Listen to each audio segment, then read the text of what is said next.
ভারতীয় দূতাবাস অভিমুখে বিএনপির ৩ সংগঠনের পদযাত্রার স্মারকলিপি। দিল্লির আগ্রাসন প্রতিরোধে প্রস্তুত জনগণ।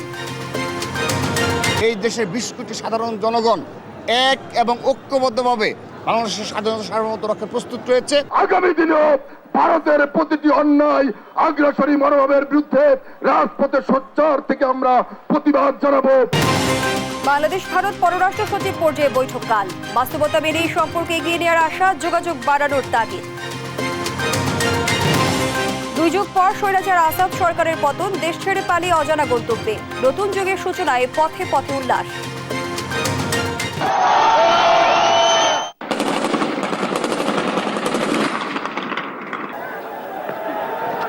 Oh, he goes big time now. There's a fielder lining up and he's taken the catch that wins the match for Bangladesh. They've done it. They're the champions again of the Men's Under-19 Asia Cup 2024. ভারতকে কাঁদিয়ে যুব Asia champion Bangladesh. প্রধান উপদেষ্টা, ক্রীড়া উপদেষ্টা ও তারেক রহমানের অভিনন্দন।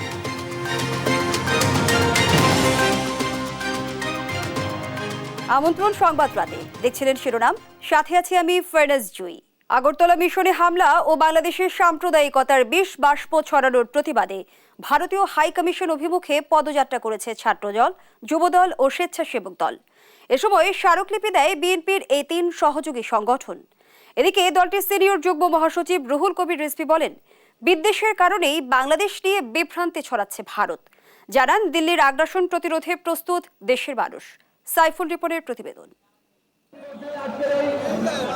ভারতে অবস্থিত বাংলাদেশের সহকারী হাই কমিশনে হামলা ও সাম্প্রদায়িক উস্কানির প্রতিবাদে রোববার দলের কেন্দ্রীয় কার্যালয় থেকে ভারতীয় হাই কমিশন অভিমুখে পদযাত্রার আয়োজন করে বিএনপির ৩ সহযোগী সংগঠন, জাতীয়তাবাদী ছাত্রদল, যুবদল ও স্বেচ্ছাসেবক দল। পদযাত্রায় যোগ দিয়ে ছাত্রদলের শীর্ষ ২ নেতা অভিযোগ করেন, বাংলাদেশকে অস্থিতিশীল করতে প্রত্যক্ষ মদদ দিচ্ছে ভারত। ছাত্র জনতার গণঅভ্যুত্থান ছিল, সেই গণঅভ্যুত্থানের স্পিরিট ভারত সরকার কোনোভাবে মেনে নিতে পারেনি। এই দেশের ২০ কোটি সাধারণ জনগণ এক এবং ঐক্যবদ্ধভাবে বাংলাদেশের স্বাধীনতা সার্বভৌমত্ব রক্ষায় প্রস্তুত রয়েছে। পদযাত্রা পূর্ব সংক্ষিপ্ত সমাবেশে নেতারা অভিযোগ করেন, ১৫ বছর দেশের মানুষের ওপর ফ্যাসিবাদী শাসন চাপিয়ে দিতে আওয়ামী লীগকে সহযোগিতা করেছে ভারত। ফ্যাসিবাদের প্রধান শেখ হাসিনা বাংলাদেশ থেকে পালিয়ে ভারতে আশ্রয় নিয়েছে এবং তাকে আশ্রয় প্রশ্রয় দিচ্ছে। আর তাকে খুশি করার জন্য বাংলাদেশের সাথে অবন্ধুসুলভ সব রকম আচরণ করে যাচ্ছে ভারত। আগামী দিনেও ভারতের প্রতিটি অন্যায় আগ্রাসনী মনোভাবের বিরুদ্ধে রাজপথে সোচ্চার থেকে আমরা প্রতিবাদ জানাবো। বাংলাদেশের স্বাধীনতা সার্বভৌমত্বের প্রশ্নে আমরা অপসীন। বিএনপির সিনিয়র যুগ্ম মহাসচিব রুহুল কবির রিজভী অভিযোগ করেন, ভারত প্রতি মুহূর্তে বাংলাদেশে নাশকতা সৃষ্টির চেষ্টা করছে। জনগণের প্রবল স্রোতের কাছে হাসিনা পালিয়ে গেলেন। সেই হাসিনাকে ফেরানোর জন্য ভারতের শাসক শ্রেণী যা করছেন, পৃথিবীর ইতিহাসে এবং রাষ্ট্রবিজ্ঞানের ভাষায় একবারে সরাসরি আগ্রাসন ছাড়া আর কিছু নয়। ওদের সাথে কেউ বন্ধুত্ব করতে পারে না, কারণ ওরা মুখে যাই বলুক, ধর্মনিরপেক্ষ বলুক আর সেকুলার বলুক, ওদের মনের ভিতরে হচ্ছে কট্টর হিন্দুত্ববাদী হিংসা ছাড়া ওদের মধ্যে কিছু নেই। আমি আগেই বলেছি, বিদ্বেষ পরায়ণ। চট্টগ্রাম দাবি করবে কি কারণে? তোমরা যদি ওইটা দাবি করতে পারো, তাহলে আমরাও দাবি করব আমাদের নবাব সিরাজউদ্দৌলার বাংলা, বিহার, উড়িষ্যা ফেরত দাও আমাদেরকে। ভারতীয় হাই কমিশন অভিমুখে পদযাত্রা দলীয় কার্যালয়ের সামনে থেকে শুরু হয়ে রামপুরা এলাকায় পৌঁছালে সেখানে আইন শৃঙ্খলা রক্ষাকারী বাহিনীর ব্যারিকেডের মুখে পড়ে বিক্ষোভ মিছিল। পরে সেখান থেকে বিএনপির ৩ সহযোগী সংগঠনের প্রতিনিধিরা ভারতীয় হাই কমিশনে গিয়ে স্মারকলিপি হস্তান্তর করেন। সাইফুল রিপন, দেশ টিভি, ঢাকা। কাল ঢাকায় আসছেন ভারতের পররাষ্ট্র সচিব বিক্রম মিস্ত্রি। বৈঠক করবেন বাংলাদেশের পররাষ্ট্র সচিব জসিম উদ্দিনের সঙ্গে। পররাষ্ট্র উপদেষ্টা তৌহিদ হোসেনের মতে, গণঅভ্যুত্থানের পর ভারতের সঙ্গে সম্পর্ক আর আগের মতো নেই। তা মেনে নিয়েই দুদেশের সম্পর্ক এগিয়ে নিতে হবে। এদিকে দুদেশের জনগণের পারস্পরিক সম্পর্ক জোরদারের তাগিদ দেন বিশ্লেষকরা। আরো জানাচ্ছেন জান্নাতুল মোহনা। ৫ আগস্টের পর বদলের হাওয়া ভারত বাংলাদেশ সম্পর্কে। বাংলাদেশ থাকবে না বাংলাদেশ নিয়ে একের পর এক অপপ্রচার চালিয়ে দুদেশের জনগণকেই ফুঁসিয়ে তুলছে ভারতীয় মিডিয়া। দুদেশের রাজনৈতিক দলের নেতাকর্মীদের মধ্যে চলছে বাকযুদ্ধ। নাজুক এই পরিস্থিতিতে সোমবার ঢাকায় আসছেন ভারতের পররাষ্ট্র সচিব বিক্রম মিশ্রি। অন্তর্বর্তী সরকার ক্ষমতায় আসার পর দুই দেশের মধ্যে এটি উচ্চ পর্যায়ের প্রথম বৈঠক। একটা স্ট্যান্ডিং মেকানিজম, এটা অস্বাভাবিক কিছু না। প্রতি বছর একজন যান ওপাশে, পরের বছর ওপাশ থেকে একজন আসেন পররাষ্ট্র সচিব পর্যায়ে। এটা ফরেন অফিস কনসালটেশন বলা হয়। বৈঠকে পানির ন্যায্য হিস্যা বন্টন, নির্বিচারে সীমান্ত হত্যার মতো অমীমাংসিত অনেক বিষয় ছাড়াও দুই দেশের জনগণের সম্পর্ক উন্নয়ন, বিগত সরকারের সময়ে করা অসম চুক্তির পর্যালোচনা সহ উভয় দেশের গণমাধ্যমকে এক মঞ্চে আনার পরামর্শ কূটনৈতিক বিশ্লেষকদের। অন্যথায় জনরোষ দাবানলে পরিণত হতে সময় লাগবে না বলে হুঁশিয়ারি দেন তারা। দুই দেশের জনগণ কেন্দ্রিক কিভাবে সম্পর্ক করা যায়, যেটা দুই দেশের জনগণের লাভ, একটা দেশের লাভ না, সেই জিনিসটা তৈরি করা। আমরা যত দেরি হয়ে যাচ্ছে অত দেখা যাচ্ছে যে অন্য যেই ফোর্সগুলো আছে, যাদের হয়তো স্বার্থ, অন্য স্বার্থ, সেগুলো সামনে চলে আসে এবং তাতে হয় কি জনগণের ভোগান্তি হয় এবং দুই দেশের জনগণ, সাধারণ জনগণের কথা বলছি, তাদের ভোগান্তি হচ্ছে। বিগত সরকারের সাথে সম্পর্ক ভুলে পরিবর্তিত নতুন সম্পর্ক মেনে নিয়ে দুদেশকে এগিয়ে যাবার আশা প্রকাশ করেন পররাষ্ট্র উপদেষ্টা তৌহিদ হোসেন। 5 আগস্টের আগে এবং পরে ভারতের সাথে সম্পর্কে নিশ্চয়ই একটা গুণগত পরিবর্তন হয়েছে। এটা মেনে নিয়ে আমাদেরকে চেষ্টা করতে হবে সম্পর্ককে এগিয়ে নিতে।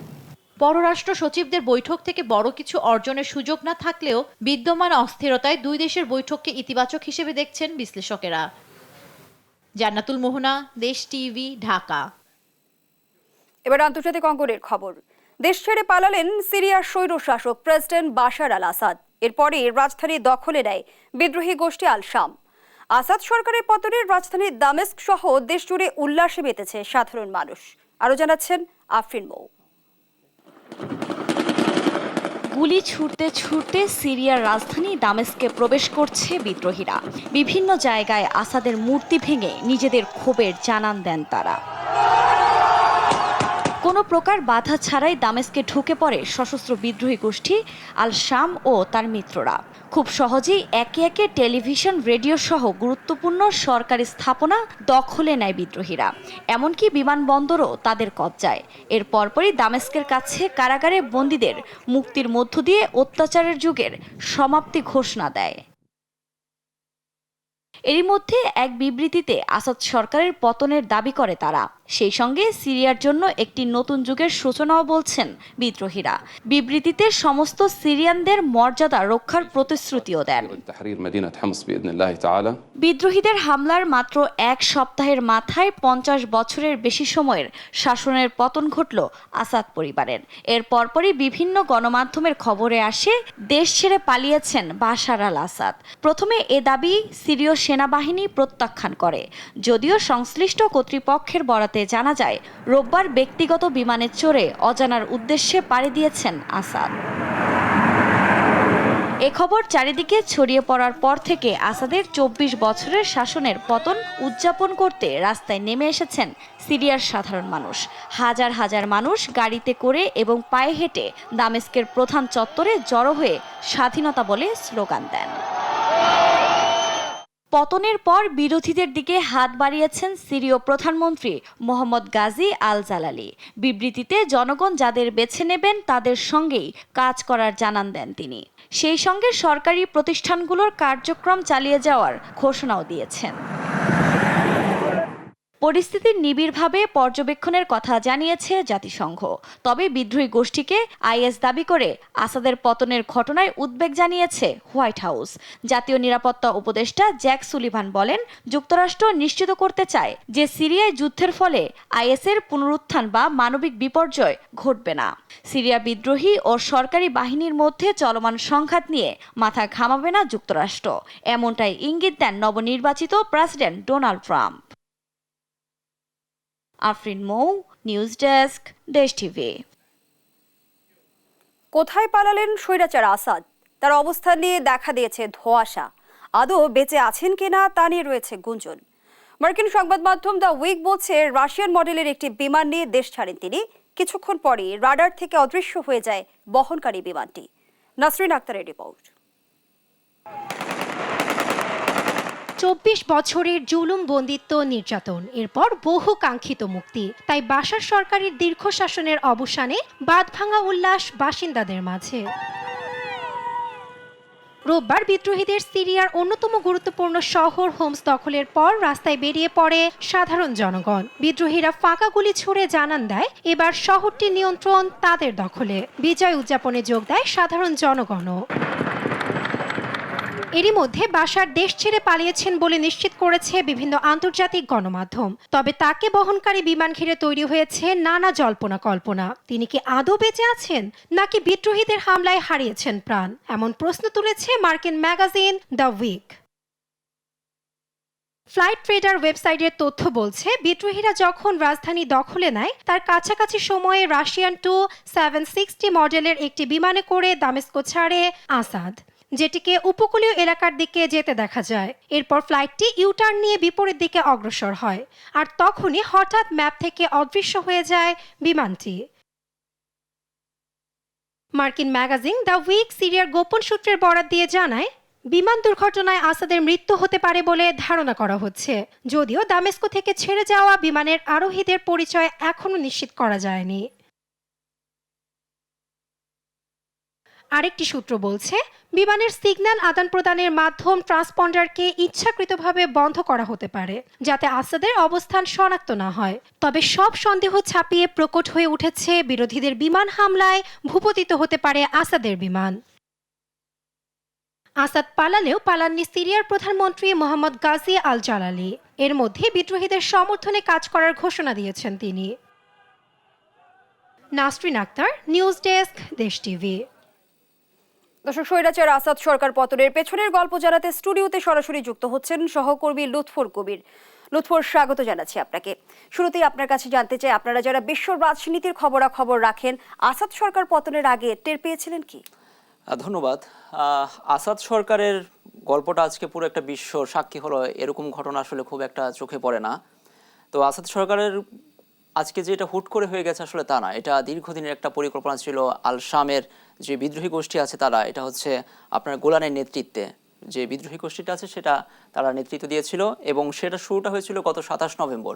আমরা যদি 27 নভেম্বরের দিকে যাই, তখন আমরা হুট করে দেখতে পাই একটা বড় ঝাঁক নিয়ে সেনাবাহিনীর তারা আলেপ্পো শহরের দিকে এগোচ্ছিল। তা রীতিমতো আলেপ্পো শহর তারা দখল নেয়। আলেপ্পোর সাথে বেশ কিছুক্ষণ ফাইট হয় সিরিয়া যোদ্ধাদের। ফাইট হওয়ার পর আলেপ্পোর পাশের শহর হচ্ছে হামা, তারা হামা দখল নিয়ে নেয়। হামা দখলের পর থেকে আসলে একটু পরিস্থিতিটা ঘোলাটে শুরু হচ্ছিল, আসলে কি আসাদ সরকার এবার পতন ঘটবে কিনা। কারণ 2016 সাল থেকে যদি ধরেন সিরিয়ায় যে অস্থিরতা চলতেছে, তার আগে 2011 সাল থেকে শুরু হয়। তো এবারের বিদ্রোহটা ছিল একটু অন্যরকম, মানে পরিস্থিতিটা এত রাতারাতি সব কিছু হয়ে যাবে আসলে এটা কারোরই ধারণা ছিল না। যখন হামা দখল করে ফেলে তখন থেকে সেটা অনেকটা একটা জল্পনা কল্পনা শুরু হতে থাকে যে এবার কি আসাদের রক্ষা নেই। আর হামার পর হচ্ছে যে রাস্তাটা আছে, হামার সামনেটা হচ্ছে হোমস। গতকাল তারা বিদ্রোহীরা দাবি করেছে হোমস দখল হয়ে গিয়েছে, কিন্তু আন্তর্জাতিক যে পশ্চিমা মিডিয়াগুলো কিছু কিছু বলছিল যে না, হোমস এখনও দখল হয় নাই, আসাদের বাহিনী তাদের লড়াই চালিয়ে যাচ্ছে সেখানে। কিন্তু আজকে সকালে খুবই অবাককর যে ঘটনাটি ঘটলো, বিদ্যুৎ গতিতে আসলে তারা সিরিয়ার রাজধানী দামেস্ক দখল করে নিয়েছে বিদ্রোহী গোষ্ঠী আল শাম।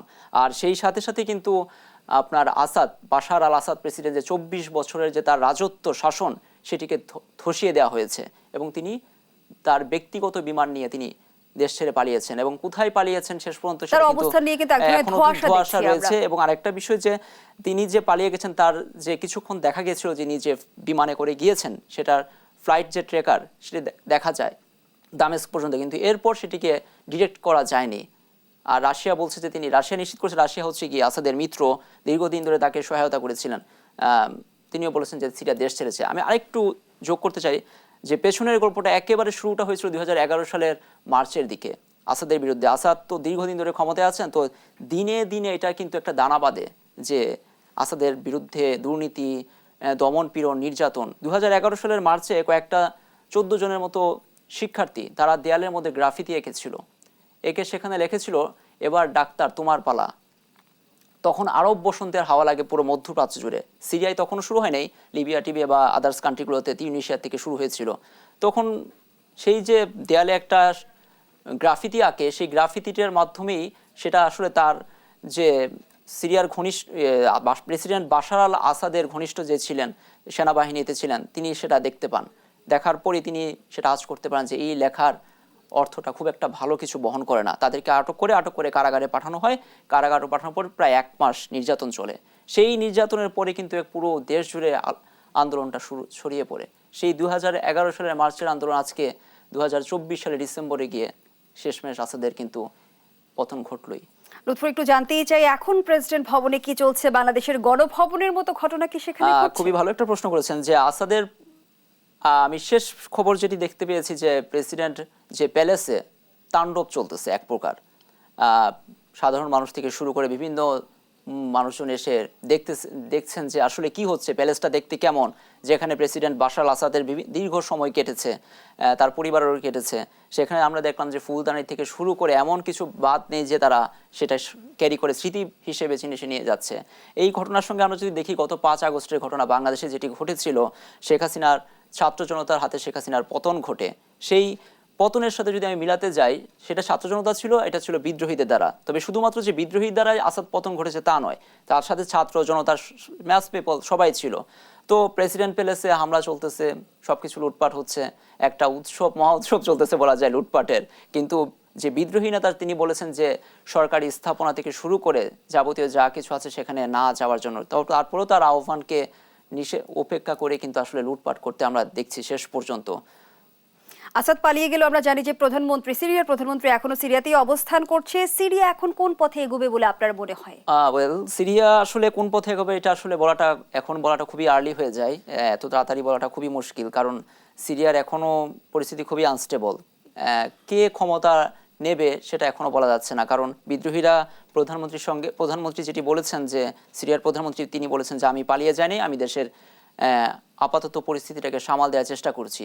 সেই সাথে বিদ্রোহী গোষ্ঠীর যে প্রধান তিনিও বলেছেন যে না, প্রধানমন্ত্রী ক্ষমতা হস্তান্তরের আগ পর্যন্ত সিরিয়ার প্রধানমন্ত্রী বাকি ব্যাপারটা দেখভালের দায়িত্বে থাকবেন, বাকিটা যখন ক্ষমতা হস্তান্তর হয়ে যাবে তখন দেখা যাবে আসলে কি হয়। এই পরিস্থিতির মাঝে কিন্তু ইরান, লেবাননের যে সীমান্ত, লেবাননের সাথে সীমান্ত আছে সিরিয়ার, তারপর আছে ইসরায়েলের সাথে সীমান্ত আছে, তারা কিন্তু সতর্ক অবস্থান আছে। সবকিছু আসলে পর্যবেক্ষণ করতেছে সব দেশগুলো আসলে কি ঘটতেছে। তো সবকিছু মিলে আসলে আর কয়েকদিন হয়তো বা কালকে দিনটা ওয়েট করতে হতে পারে যে আসলে নেগোসিয়েশনে যায় কিনা প্রধানমন্ত্রী। ধন্যবাদ জানাচ্ছি সহকর্মী লুৎফর কবির। দর্শক, স্টুডিওতে আলোচনায় ছিলেন সহকর্মী লুৎফর কবির। অবৈধভাবে কোনো বিদেশিকেই বাংলাদেশে থাকতে দেয়া হবে না জানালেন স্বরাষ্ট্র উপদেষ্টা জাহাঙ্গীর আলম চৌধুরী। রোববার সচিবালয়ে আইন শৃঙ্খলা সংক্রান্ত কমিটির বৈঠক শেষে একথা জানান তিনি। বৈঠকে বড়দিন ও 31st নাইট উপলক্ষে নিরাপত্তা জোরদারের পাশাপাশি আতশবাজি ও ফানুস উড়ানো বন্ধের সিদ্ধান্ত হয়। নাফিয়া ফারজানার প্রতিবেদন। বড়দিন ও 31st নাইট উপলক্ষে সচিবালয়ে বৈঠকে বসে আইন শৃঙ্খলা সংক্রান্ত কমিটি। বৈঠকে ঢাকা বিশ্ববিদ্যালয় কূটনৈতিক জোন সহ রাজধানী জুড়ে বিশেষ নিরাপত্তা ব্যবস্থা নেওয়ার সিদ্ধান্ত হয়।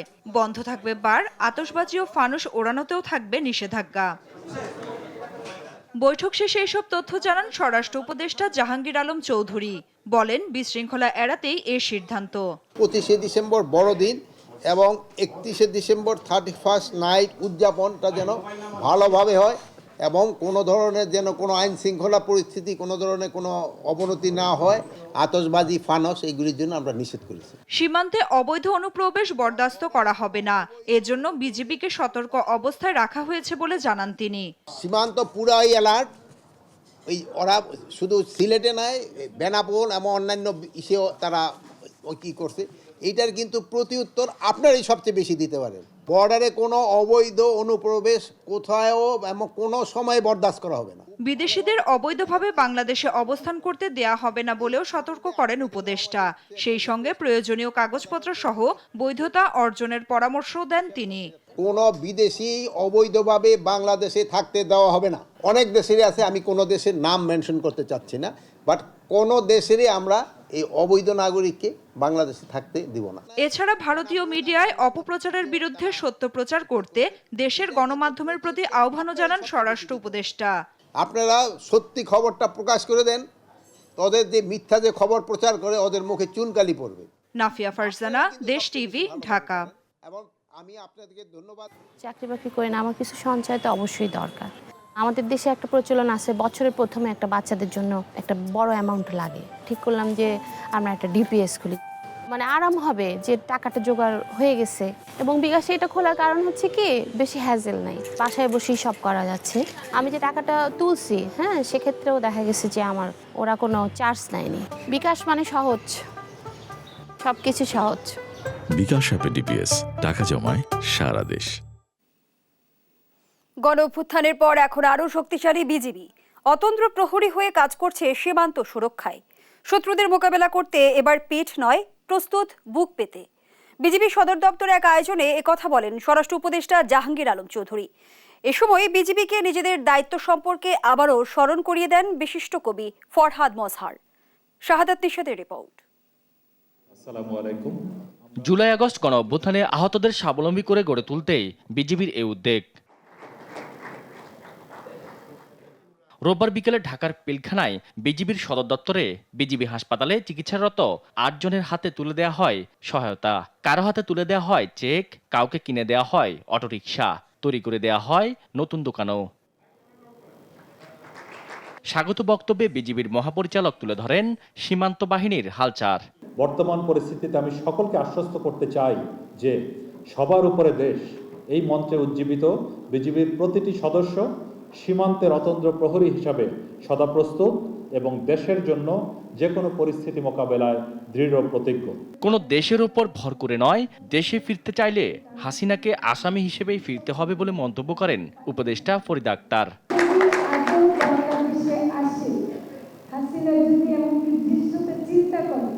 তাহলে সে একমাত্র আসবে গণহত্যার আসামি হয়ে তার বিচার করা।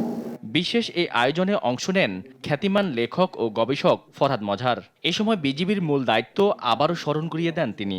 সৈনিকরা আমারই ভাই, আমারই সন্তান, এবং এই মৈত্রীর ভিত্তিতে যদি আমরা দাঁড়াতে না পারি দ্রুত, তাহলে আমাদের সামনে অত্যন্ত দ্রুত বেগে অনেক বড় ধরনের বিপদ ধেয়ে আসছে। ভারত ইস্যুকে ইঙ্গিত করে সাংবাদিকদের এক প্রশ্নের জবাবে স্বরাষ্ট্র উপদেষ্টা বলেন, সীমান্ত উত্তেজনা নিয়ে বিজিবিকে নির্দেশনা দেওয়া হয়েছে, পিঠ নয় বুক দেখাবে বিজিবি। বিএসএফ এর থেকে কোনো ধরনের উত্তেজনা বা অন্যরকম কোনো কিছু ওটার প্রতিকার করবে হলো বিজিবি। ওই রকমই নির্দেশনা আছে এবং ওই ধরনের প্রস্তুতিও আছে। গণঅভ্যুত্থান পরবর্তী সময়ে দেশের আইন শৃঙ্খলা রক্ষায় বিজিবি সাহসী ভূমিকা পালন করে যাচ্ছে বলেও মন্তব্য করেন স্বরাষ্ট্র উপদেষ্টা। শাহাদাত নিশাদ, দেশ টিভি, ঢাকা। দেশ পুনর্গঠনে জুলাই আগস্টের গণঅভ্যুত্থানের মতো জাতিকে ঐক্যবদ্ধ করতে হবে বলে বলেছেন বিএনপির ভারপ্রাপ্ত চেয়ারম্যান তারেক রহমান। রোববার বিকেলে বরিশাল ও রংপুরে বিএনপির ৩১ দফা বিষয়ক বিভাগীয় প্রশিক্ষণ কর্মশালায় অনলাইনে যোগ দিয়ে তিনি একথা বলেন আন্দোলন সফল হয়েছে সব রাজনৈতিক দল ও সমাজে নানা শ্রেণী পেশার মানুষের অংশগ্রহণে। নেতাকর্মীদের উদ্দেশ্যে তারেক রহমান বলেন, দেশ পুনর্গঠন করতে হলে জাতিকে একত্রিত করতে হবে। জুলাই আগস্ট গণঅভ্যুত্থানে যেভাবে সর্বস্তরের মানুষ নেমে এসেছিল, ঠিক সেভাবে সবাইকে নিয়ে এগিয়ে যেতে হবে।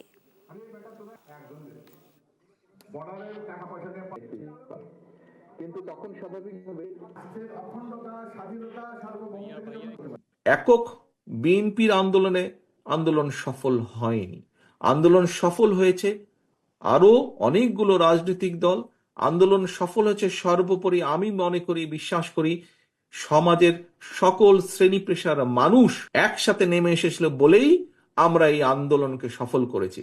তার মানে স্বৈরাচারকে বিদায় করেছে যেরকম সকলের মিলিত প্রচেষ্টায়, লক্ষ কোটি মানুষের মিলিত প্রচেষ্টায়, ঠিক সেইভাবে পরবর্তীতে দেশটিকে যদি গড়তে হয়, একক বিএনপি শুধু একা পারবে না দেশকে গড়তে। দেশকে গড়তে হলে, পুনর্গঠন করতে হলে আমাদের জাতিকে ঐক্যবদ্ধ করতে হবে।